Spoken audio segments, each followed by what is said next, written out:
Good morning. Clear கதைக்கிறது சரி. ஏதாவது உங்களுக்கு கதைக்கிறது ஏதாவது இடைஞ்சல் இருந்தா நான் சொல்லுங்க. முதலாவது எஸ்ஏல சி பார்ட் பார்க்கணும். எஸ்ஏல சி பார்ட் இதுல பாத்தீங்கன்னு சொன்னால் பேரியம்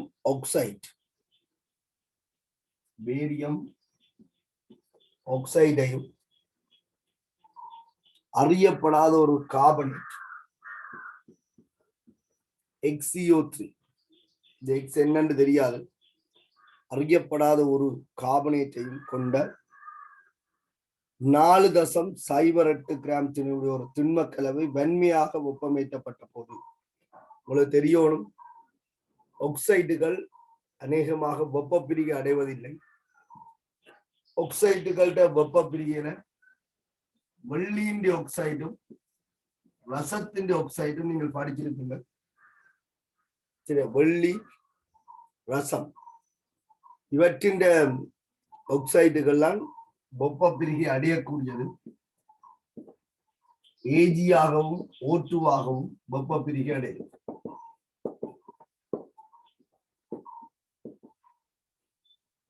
ஏனைய ஆக்சைடுகள் வெப்ப பிரிகை அடைவதில்லை. உயர் ஆக்சைடுகள் தாழ் ஆக்சைடுகளாக வெப்ப பிரிகை அடையும் பார்த்துருக்கோம். அப்ப பேரியம் ஆக்சைடு வெப்ப பிரிகை அடையாது. ஆனால் கார்பனேட் வெப்ப பிரிகை அடையுது. அது அவற்றின் ஆக்சைடாகவும் CO2ஆகவும் வெப்ப பிரிகை அடைவதாக குறிப்பிடப்பட்டது.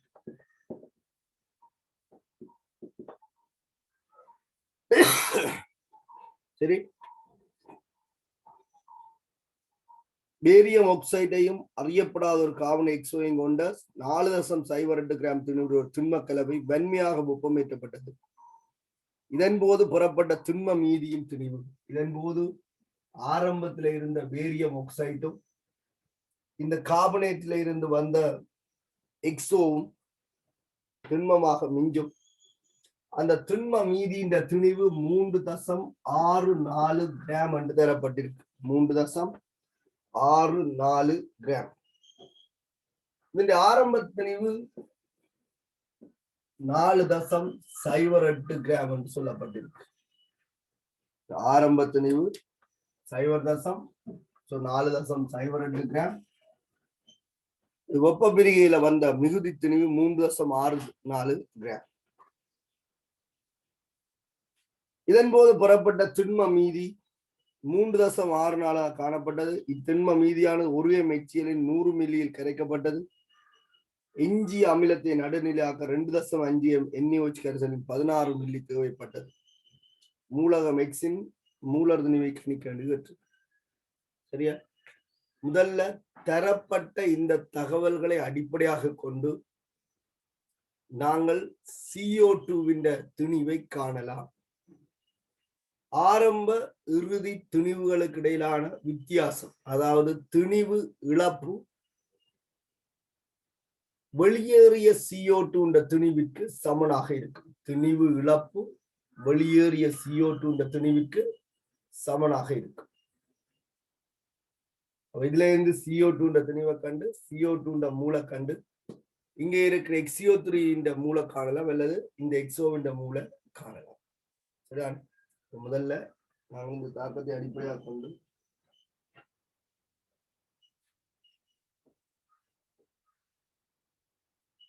திணிவு இழப்பு வெளியேறிய CO2 திணிவு என்று சொல்லுவார். அப்ப முதலாவது விஷயம், திணிவு இழப்பு சமன் வெளியேறிய திணிவு. வெளியேறிய CO2 திணிவு. திணிவு நட்டம் என்னும் சொல்லுவாங்க. திணிவு இழப்பு வெளியேறிய CO2 திணிவு.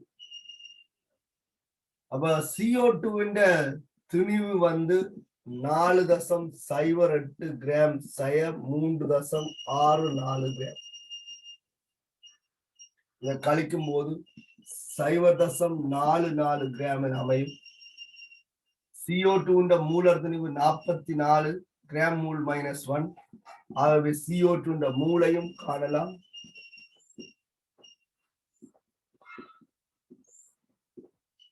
இது சமன் 0.01 மூல்.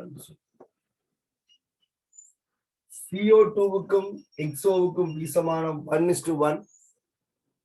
ஆகவே இங்கே இருக்கிற XO-வின் மூலையும் காணலாம் 0.01.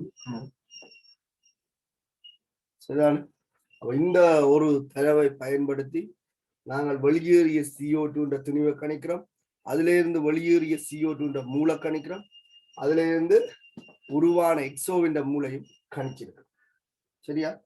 இப்ப எங்களுக்கு XO-வின் மூல் தெரியும். ஆனால் இந்த BaO-வின் மூல் தெரியாது. சரி, இந்த BaO-வின் மூல் தெரியாது.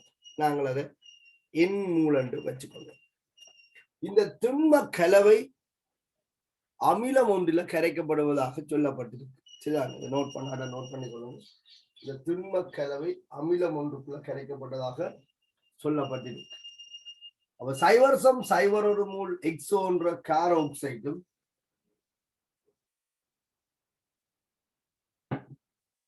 எண்மூல் பேரியம் ஆக்சைடும் இந்த அமிலத்தோட தாக்கம் அடையும். அடுத்தாக நாங்கள் இந்த அமிலங்களுக்கு தாக்கம் எழுத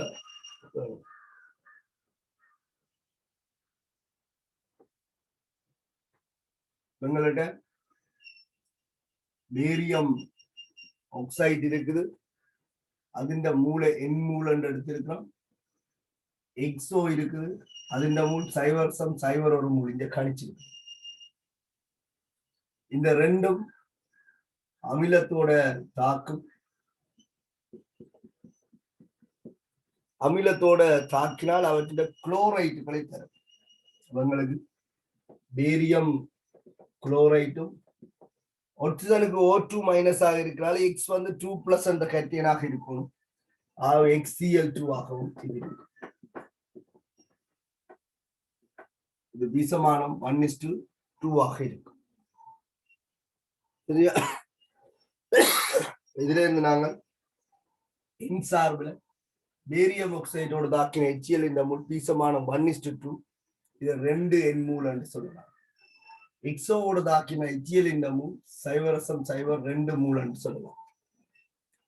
சரியா? நீங்கள் சேர்த்தது 1 m செறிவுடைய 100 சென்டிமீட்டர் கனம் HCl கரைசல். ஆகவே ஆரம்பத்தில் சேர்க்கப்பட்ட HCl இந்த மூல்லாம் உங்களுக்கு தெரியும். ஆரம்பத்தில் சேர்க்கப்பட்ட HCl இந்த மூல்லாம் தெரியும். நாங்கள் அதையும் கண்டுகொள்வோம். ஆரம்பத்தில் சேர்க்கப்பட்ட HCl மூல் அதன் செறிவு 1 m, கனவளவு 100 தர 10⁻³ டெசிமீட்டர் கனம். அதாவது 100 தர 10⁻³ மூல். இது ஆரம்பத்தில் சேர்க்கப்பட்ட HCl இந்த மூல். இந்த மூல் இங்க முற்றாக தாக்கல. அதான் எஞ்சிய HCl நடுநிலை ஆக்குவதற்கு NaOH பயன்படுத்தி இருக்கணும். ஆகவே எஞ்சிய HCl பார்ப்போம். எஞ்சிய HCl NaOH நடுநிலை ஆக்கப்படுது. வீசமானம் 1:1 இந்த தாக்கம் நடக்கும். NaCl நீரும் வரும். இங்க எஞ்சிய HCl நடுநிலை ஆக்குவதற்கு பயன்படுத்தப்பட்ட NaOH செறிவு 2.5 m, கனவளவு 16 தர 10⁻³ டெசிமீட்டர். 2.5 m தர 16 தர 10⁻³. இதை நாங்கள் சுருக்கினோம் சொன்னால் 40 தர 10⁻³ மூல் என்று.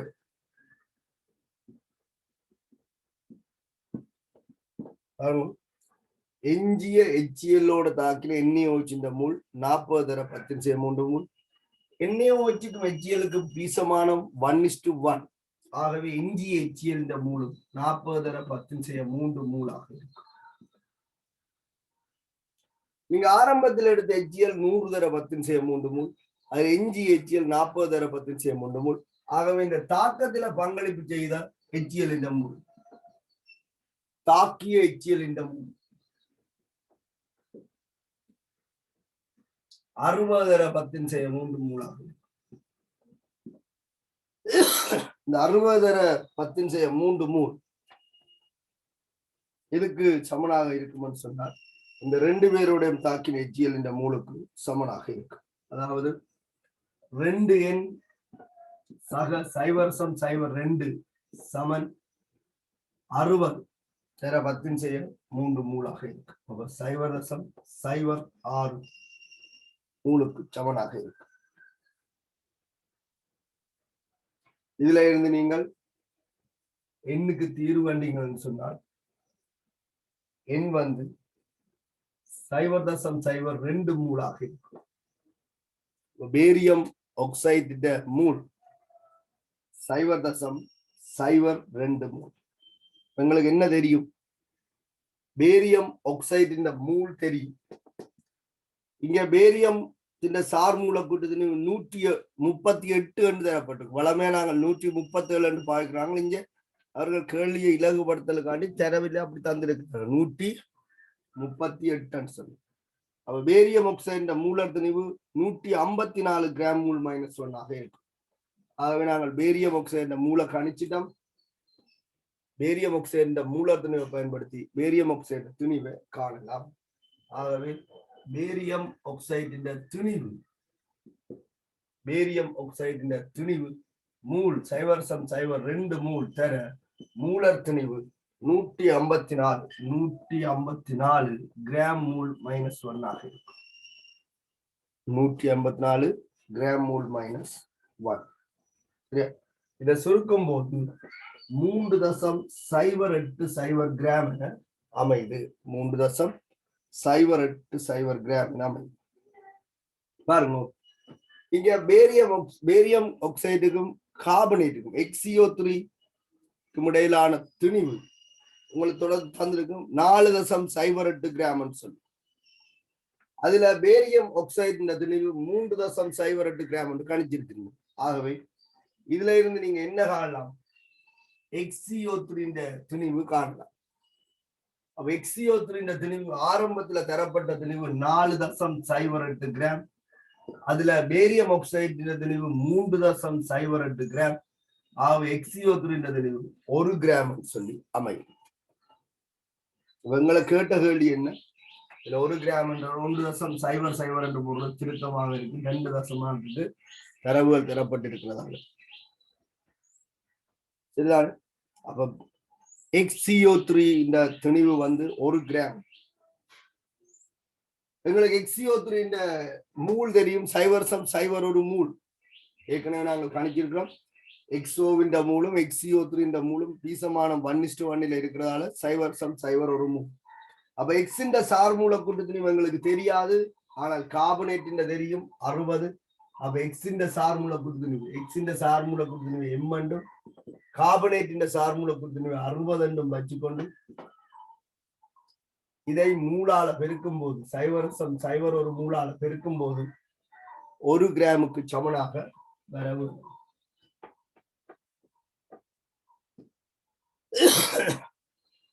X மூலத்தின் M என்று வச்சிருக்கிறோம். கார்பனேட் மூலத்தின் 60. XCO3 மூலத்தின் M சக 60. அத மூலால பெருக்க திணிவு வரும். இவங்களுக்கு திணிவு தெரியும், மூல் தெரியும். ஆகவே M காணலாம். அப்ப M வந்து சுருக்கும் போது 40. சரிதான். கேள்விக்கு நிறைய தொடர்புகள், நிறைய படிகள் எல்லாம் உள்ளடக்கப்பட்டிருக்கு. எவ்வளவு விடயத்தை நீங்கள் கருத்துல கொண்டீங்கன்னு சொன்னாதான் இந்த கேள்விக்கு விட வரும். ஏதாவது ஒரு இடத்துல சுருக்கல் புல வந்துச்சுன்னு சொன்னால் இந்த விடை வந்து இங்கே ஒரு சிக்கலை ஏற்படுது. இப்ப இதுல நான் செய்திருக்கிறேன், நான் செய்ததிலே எங்கேயாவது தவறுகள் வந்திருந்தால் விட பிழைக்கும்.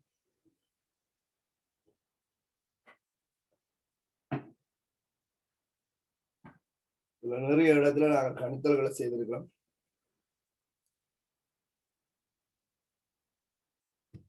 அடுத்த வழியை பார்த்து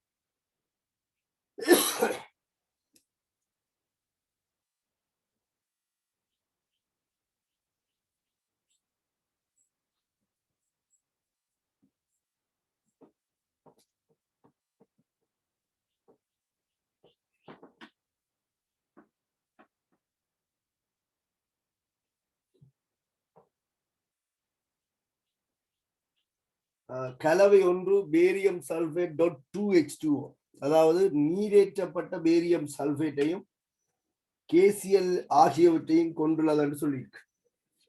ஒரு கலவையில பேரியம் சல்பேட்டும்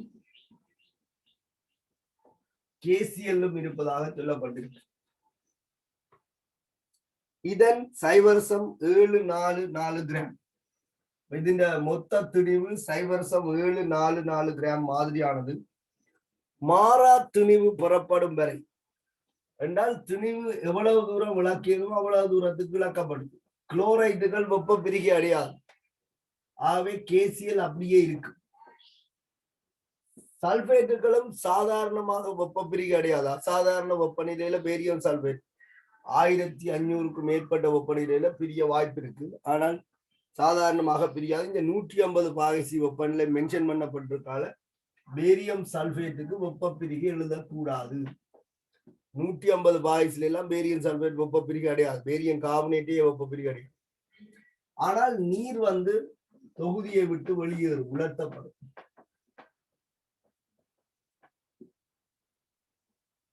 அவ மாறா திணிவு புறப்படும் வரை என்று சொன்னால் அங்க இருந்து வெளியேறியக்கூடிய நீர் மூலக்கூறுகள் யாவும் வெளியில போயிட்டு. அப்ப இந்த விளைவு கலவை இந்த திணிவு தரப்பட்டிருக்கு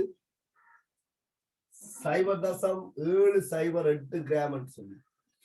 ஆரம்ப கலவையினுடைய திணிவு தரப்பட்டிருக்கு 0.744 கிராம் சொல்லி. ஏற்கனவே நாங்கள் குறிப்பிட்டது போல திணிவு இழப்பு வெளியேறியவருடைய திணிவிற்கு சமனாக இருக்கும். ஆகவே திணிவு இழப்பை நாங்கள் நீரினுடைய திணிவாக கருதலாம். ஏனென்றா இந்த தொகுதியை விட்டு நீர் தான் வெளியில போகுது. அப்ப திணிவு இழப்பு வெளியேறிய நீரின் திணிவுக்கு சமன். நீரின் மூல் காணலாம்.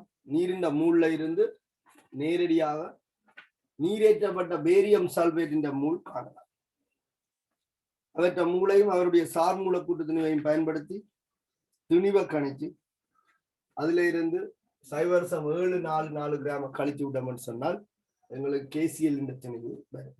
சரி, அப்ப இந்த கேள்வி செய்முறைகளோடு சம்பந்தப்பட்டது. கேள்விக்கான விட இவ்வளவு தான். அப்ப எங்களுக்கு திணிவு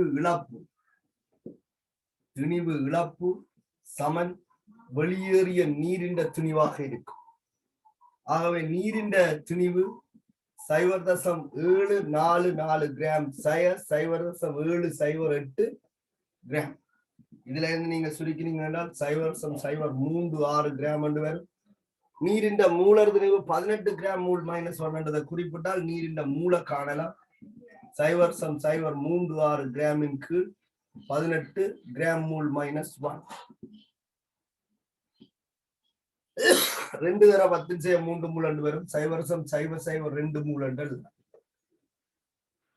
அப்ப நீரினுடைய மூல் தெரியும் 0.002. நீருக்கும் நீரேற்றப்பட்ட பேரியம் சல்பேட்டுக்கும் பீசமானம் 2க்கு 1 என்று எழுதினால் பேரியம் சல்பேட் .2H2O H2O பீசமானம் 1க்கு 2. இப்ப நீருக்கு இதுக்கு வேண்டாம் 2க்கு 1. இங்கே இருந்து குறிப்பிடாத 1க்கு 2. ஆகவே பேரியம் சல்பேட் .2H2O இந்த மூளை நாங்கள் குறிப்பிடலாம். ഇതിന്റെ அரைவாசி 0.001. இந்த தகவல்கள் கட்டாயம் குறிப்பிடப்பட வேண்டிய தகவல்களே. நீரின் மூலத்தான் நீங்கள் கணிச்சிருக்கீங்க. இதுல இருந்து பேரியம் சல்பேட் மூல சொல்றீங்கன்னா அதுக்கு ஒரு நியாயப்பாடு இருக்கணும். ஆகவே இந்த பீசமான தொடர்பு இதுல வரும். இந்த 2 விடைக்கும் இடையில இந்த பீசமான தொடர்பு இருக்கும். இதுதான் நியாயப்பாடு. இந்த 0.02 மூல் எப்படி 0.01 மூலாக மற்றதுக்கு வருது என்பதை இந்த தொடர்பு தான் காட்டும். அப்ப இதுல இருந்து நாங்கள் பேரியம் சல்பேட் .2H2O மூல காணலாம். இதனுடைய மூலர் திணிவு நீரேற்றப்பட்ட பேரியம் சல்பேட் .2H2O மூலர் திணிவையும் நீங்கள் காணலாம். அப்படி காணும்போது 269 கிராம் மூல் -1.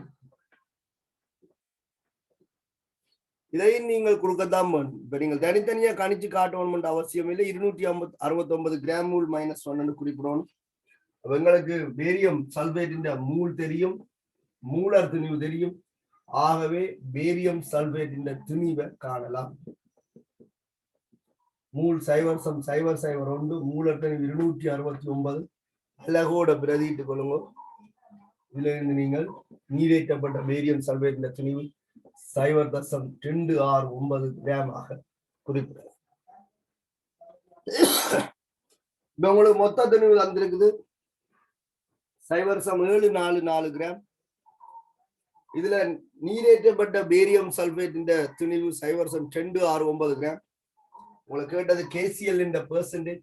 ஆகவே KCl துணிவு காணும் போது மொத்த துணிவு 0.744 கிராம் 0.269 கிராம் ஆக இருக்கும்.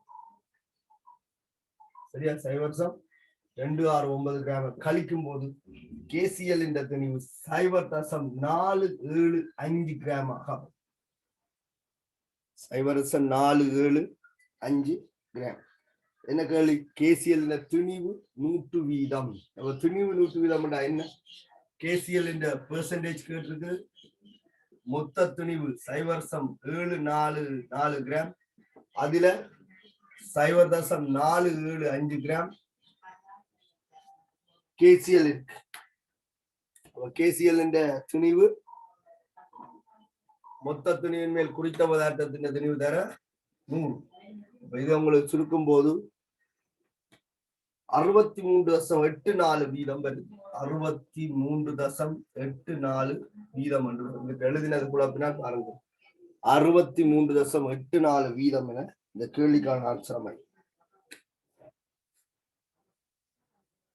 63.84 வீதம். இந்த அலகுகளை போட்டுக்கொள்ளுங்க. கிராம்.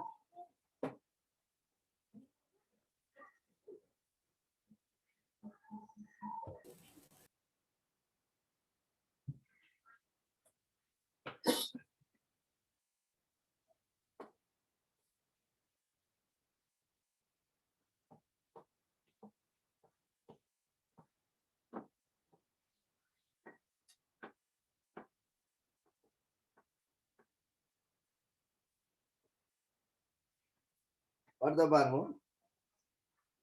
A ஆனது ஐதான் H2SO4ஐயும் ஐதான் HCl-ஐயும் சேர்த்து தயாரிக்கப்பட்ட ஒரு கரைசலாகும். 2 அமிலங்கள்ட்ட கலவை இருக்கு. இக்கரைசலின் 20 சென்டிமீட்டர் கனத்தை முற்றாக நடுநிலையாக்குவதற்கு 0.8 மோல் டெசிமீட்டர் -3 NaOH கரைசலின் 10 சென்டிமீட்டர் கனம் தேவைப்பட்டது. அக்கரைசலுடன் மிகையான பேரியம் குளோரைட் கரைசல் சேர்த்த போது கிடைத்த வீழ்வடிவு நிறை 0.466 கிராமாக காணப்பட்டது. இங்கு நிகழ்ந்த ஒவ்வொரு தாக்கத்துக்கும் உரிய சமப்படுத்திய ரசாயன சமன்பாடுகளை எழுது சொல்லியிருக்க. கவனித்துக் கொள்ளுங்க. இதுல கரைசல் H2SO4ஐயும் HCl-ஐயும் கொண்டிருப்பதாக சொல்லப்பட்டிருக்கு. இதுல இருக்கிற H2SO4 மூலோ அல்லது HCl மூலோ எங்களுக்கு தெரியாது. சரியா? H2SO4 மூளையும் இந்த மூளையும் எங்களுக்கு இப்ப தெரியாது. ஆனால் நாங்கள் எடுத்துக்கொள்ளலாம். அவங்களுக்கு தெரியாதுன்றா எடுத்துக்கொள்ளலாம். HCl தயாரிக்கப்பட்ட ஒரு கரைசல். இக்கரைசலின் 20 சென்டிமீட்டர் கனம் என்று சொல்லியிருக்கோம். இந்த ரெண்டையும் கொண்ட கரைசலின் 20 சென்டிமீட்டர் கனம். நாங்கள் 2 பேருடைய மூலம் தெரியாததால ரிவர்ஸ்ல செய்யலாம். ஆனா அது சில பேருக்கு குழப்பமாக இருக்கும். அதாவது நான் அந்த வழியை சஜஸ்ட் பண்ற குறைவு. அது கேள்வி செய்யற அனுபவம் உள்ளாக்கள் படாண்டாவே செய்து கொள்ளுவார்.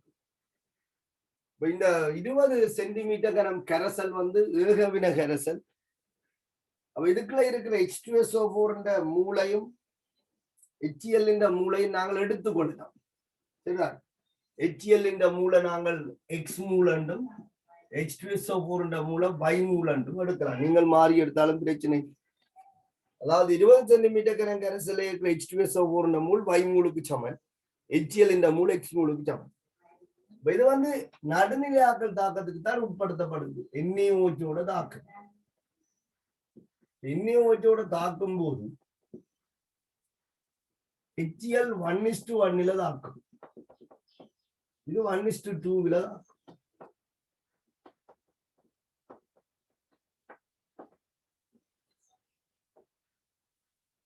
சரி, முற்றாக நடுநிலையாக்குவதற்கு 0.8 NaOH கரைசலில் 10 சென்டிமீட்டர் கனம் தேவைப்பட்டது.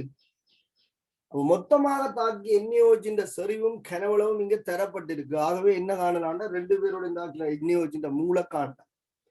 அப்ப XY சார்புல 2 பேர்ட்ட NaOH காணுவோம். H2SO4 தாக்கின NaOH மூல் 2 மூல் வீசமான 1:2. HCl தாக்கின NaOH மூல் X மூல் 1:1. தாக்கிய மொத்த NaOH மூல் 2/X. இது சமன். பயன்படுத்தப்பட்ட செறிவு 0.8, கனவளவு 10. அளவோட பிரதிட்டுக் கொள்ளுங்க. 2/X 0.8 தர 10 தர 10/3 மூலாக இருக்கு. இது ஒரு சமன்பாடு. இந்த தரவில இருந்து നിങ്ങൾക്ക് தீர்வெடுக்க முடியாது. 2 தெரியாக்கணியம் இருக்கு. இப்ப தொடர்ந்து ஒரு தரவு தரப்படுது என்னன்னு சொன்னால், அக்கரைசலுடன் மிகியாக, இந்த கரைசலோட மிகியாக பேரியம் குளோரைட் கரைசல் சேர்த்த போது, அப்ப கவனித்துக் கொள்ளுங்க, இங்க H2SO4 20 சென்டிமீட்டர் கணத்துல வைமூல் இருக்கு. அப்ப இதுல இருந்து வைமூல் எண்ணிக்கையான SO4 அயன்கள் இந்த கரைசலுக்குள்ள காணப்படும். பேரியம் குளோரைட்டோட இந்த SO4 அயன்கள் சேர்ந்து என்ன செய்யும்னு சொன்னால், உங்களுக்கு இன்னொரு H2SO4 கரைசல் என்று சொன்னால் அது வைமூல் H2SO4 கொண்டிருக்கும் என்று சொல்லலாம். அல்லது இதே கரைசல் என்றால் Na2SO4 என்று சொல்லலாம். இங்க என்ன சொல்லி இருக்கணும், அக்கரைசலுடன், அப்ப இந்த கரைசலோடு, அப்ப இதுக்குள்ள இருக்கிற Na2SO4 Na2SO4 ஆக இருக்கு. கரைசலுடன் மிகை பேரியம் குளோரைட் சேர்க்கப்பட்டது. இந்த டேர்மல் கவனம், மிகை பேரியம் குளோரைட் சேர்க்கப்பட்டால் Na2SO4 உள்ள SO4 முற்றாக என்ன செய்யும், வீழ் வடிவாகும். அப்ப இங்க பேரியம் சல்பேட் வீழ் வடிவாகும்.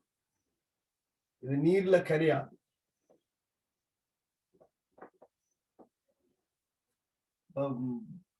ஈசமானம் 1:1. அப்ப வைமூல் பேரியம் சல்பேட் வீழ் வடிவாகும். ரிவர்ஸ்ல செய்கிறாங்கன்னு சொன்னா இங்கே இருந்தே கேள்வி ஆரம்பிச்சு. இங்க வீழ் வடிவாகிய பேரியம் சல்பேட் இந்த துணிவு தரப்பட்டிருக்கு 0.466 கிராம். பேரியம் சல்பேட் மூலர் துணிவு 233. அவர் 0.466 கிராமின் கீழ் 233 கிராம் மூல் -1. சரியா? 2 தர 10/3 மூலனா இவங்களுக்கு y 2 தர 10/3 மூல். y 2 தர 10/3 y என்பது H2SO4 மூல். இவங்களுக்கு 2/X என்ன தெரியும், 8 தர 10/3 மூல். அப்ப இதுல இருந்து நாங்கள் y-க்கு பதிலாக 2 பிரதியிட்டோம்னு சொன்னா X 4 தர 10/3 மூலாக. இந்த 20 சென்டிமீட்டர் கனம் கரைசல்ல இருக்கிற 20 சென்டிமீட்டர் கனம் கரைசல்ல இருக்கிற H2SO4 மூலம் HCl மூலம் தெரியும். கேட்டது இங்கு நிகழ்ந்த ஒவ்வொரு தாக்கத்துக்கு முடிய சமப்படுத்திய ரசாயன சமன்பாடுகள் கரைசல் ஏயில் அடங்கியுள்ள HCl H2SO4 செறிவுகளை காண்க என்று சொல்லி 20 சென்டிமீட்டர் கனத்தில் இருக்கிற மூல்கள் தெரியும். ஆகவே நாங்கள் இனி அதனுடைய செறிவுகளை காணலாம். நீங்கள் செறிவுண்டா 20 சென்டிமீட்டர் கனம் HCl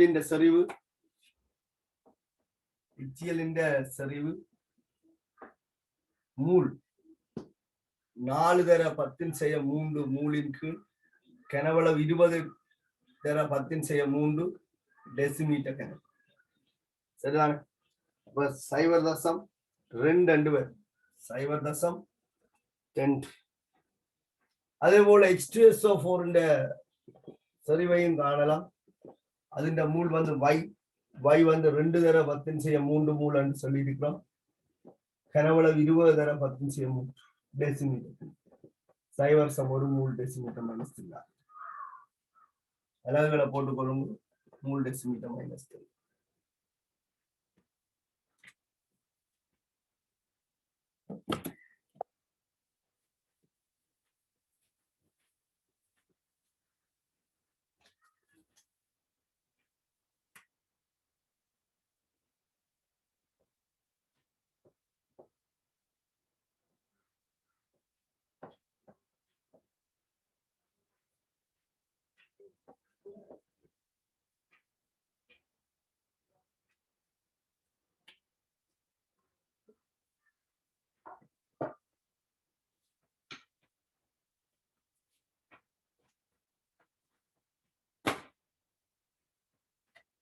இதுல உங்களுக்கு பிரச்சனை இருக்கான்னு நினைக்கிறேன் அந்த கல்வியல் செய்த முறையில இது உங்களை செய்யக்கூடியதாக இருந்திருக்கும் அடுத்த பாருங்க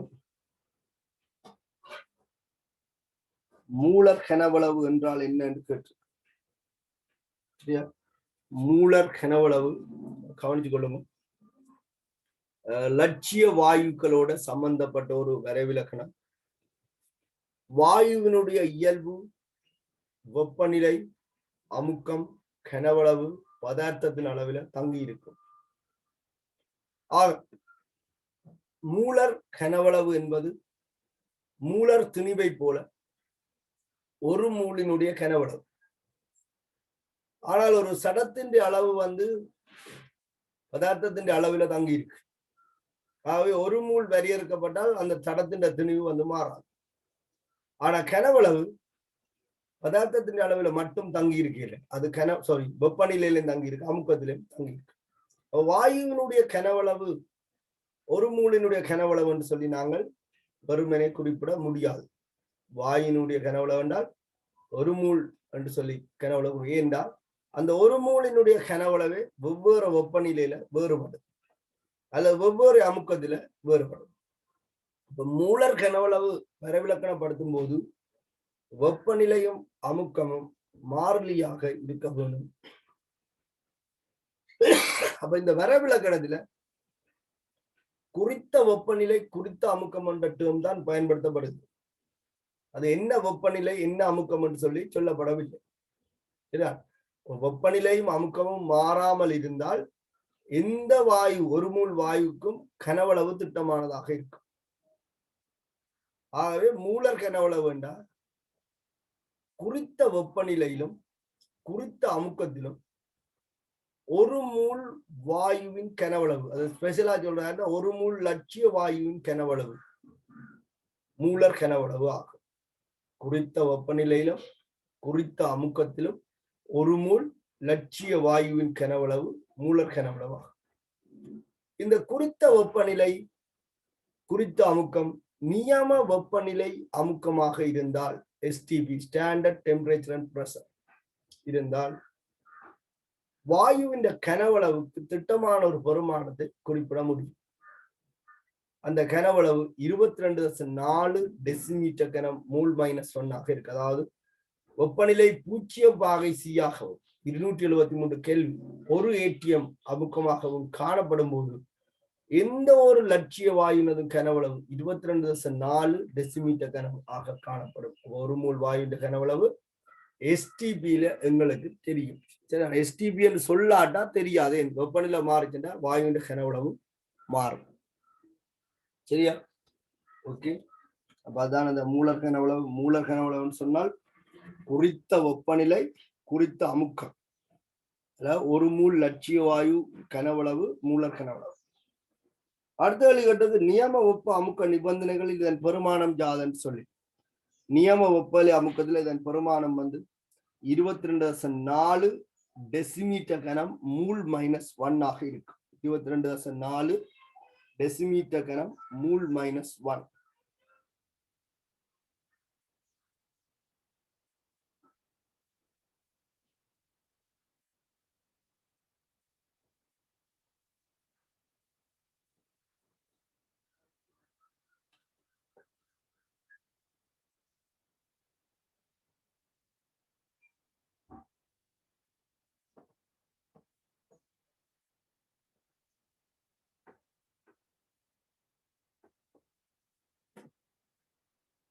கல்சியம் கார்பனேட் மாதிரி ஒன்று SiO2 மாசாக கொண்டுள்ளது என்று சொல்லியிருக்காரு. இந்த மூன்றாவது பகுதி, மூன்றாவது கேள்வியில மூன்றாவது பகுதி, கல்சியம் கார்பனேட் மாதிரி ஒன்று SiO2 மாசாக கொண்டுள்ளது. இந்த மாதிரியின் 6.25 கிராம் மிகையான ஐதான எச்சிலுடன் சேர்க்கப்பட்டது. உங்களுக்கு ஒரு விஷயம் விளங்கணும் என்னன்னு சொன்னால், SiO2 CO2 போல ஒரு எளிய மூலக்கூறு அல்ல. இது ஒரு பல்லின அணுச்சாலக அமைப்புக்குரியது. அப்ப இங்க காணப்படுவது சாலக பங்கீட்டுவல பிணைப்பு, அதாவது வலைப்பின்னல் பங்கீட்டுவல பிணைப்பு காணப்படும். அப்ப சாதாரணமாக Siக்கும் ஓவுக்கும் இடையில் உள்ள பிணைப்பு ஒற்றை பிணைப்பாகத்தான் இருக்கும். CO2ல இரட்டை பிணைப்பு இருக்கு. இது ஒரு எளிய மூலக்கூறு. இது கார்பன் கலப்பாக sp, இங்க சிலிக்கன் கலப்பாகம் sp3, இங்க நான்கு ஒழுங்கமைப்புல காணப்படும் சிலிக்கன், இங்க நேர்கோடு ஒழுங்கமைப்புல காணப்படும். அப்ப SiO2 ஒரு பல்லின சாலகமாக இருக்கிறதால, பல்லின அணுச்சாலகமாக இருக்கிறதால இந்த பிணைப்புகளுக்கு இடையே வலிமை உயர்வாக காணப்படும். இந்த வலிமை கூடின பிணைப்புகளை சாதாரணமாக உடைக்கிறது கடினம். அப்ப நீர்ல கரைக்கப்படும் போதோ அல்லது அமிலத்துல கரைக்கப்படும் போதோ SiO2 என்ன செய்யாதுன்னு சொன்னால் தாக்கத்துக்கு உட்படாது.